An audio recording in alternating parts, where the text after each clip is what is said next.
California. After what they just declared, Trump means business. Ever since President Trump took office, he has been focusing on immigration reform.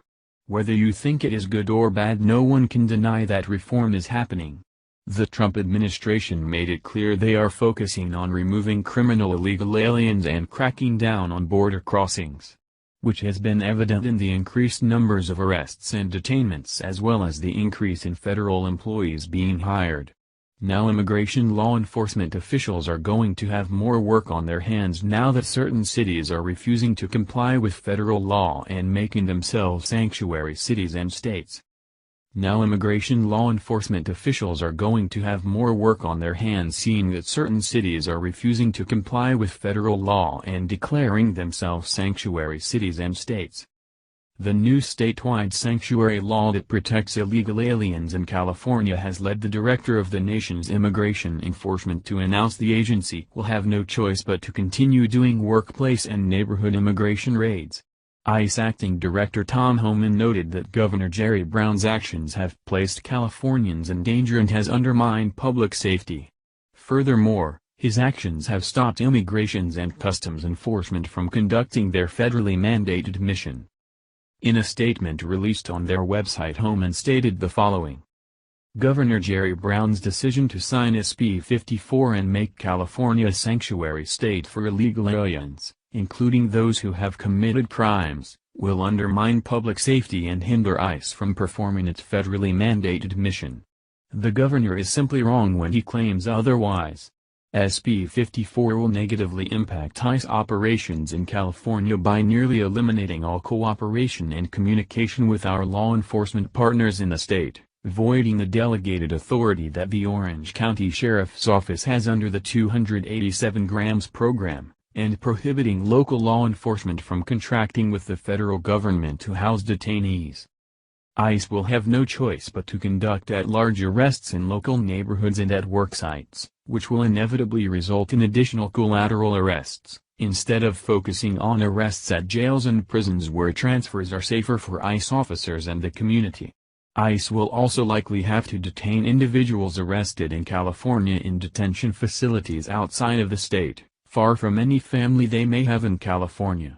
Ultimately, SB 54 helps shield removable aliens from immigration enforcement and creates another magnet for more illegal immigration, all at the expense of the safety and security of the very people it purports to protect. Despite the severe challenges that this law creates for ICE, we remain committed to our public safety mission and we will continue to do our sworn duty to seek out dangerous criminal aliens and other immigration violators. ICE seeks straightforward cooperation with all sheriffs and local elected officials. This misguided legislation will severely undermine those efforts. Homan was also concerned about how this law basically makes it so that local law enforcement does not have to cooperate with federal law enforcement at all, which greatly inhibits their scope of work. Something the Trump administration is also concerned about and has taken an interest in. He stated the following. ICE will have no choice but to conduct at-large arrests in local neighborhoods and at work sites, which will inevitably result in additional collateral arrests, instead of focusing on arrests at jails and prisons where transfers are safer for ICE officers and the community. ICE will also likely have to detain individuals arrested in California in detention facilities outside of the state, far from any family they may have in California. This new law allows federal law enforcement officials to only interview and arrest detainees from local facilities if they have an arrest warrant. Something that will add more work and more time to their plate because seeking and attaining a warrant from a judge takes more time. It will also not allow immigration holds whereby Immigration and Customs Enforcement will ask local jails and prisons to keep a prisoner after the person would be released. This allows ICE officials to be given more time to respond to the situation and take these illegal aliens into custody. Frank Shari, executive director of America's Voice Education Fund, stated. The California Values Act is a stinging rebuke to the nativism of President Trump and his drive to deport millions. Trump and Sessions are determined to bully state and local jurisdictions into turning immigrants over to ICE even though it diverts law enforcement from protecting the public. With this and other steps, California is declaring that it wants no part in aiding and abetting Trump's deportation force. This is just yet another example of the conflict between more progressive states and the conservative Trump administration. Attorney General Jeff Sessions, ICE, and the Trump administration have made it clear they do not support sanctuary cities and they expect local law enforcement to comply with federal authorities.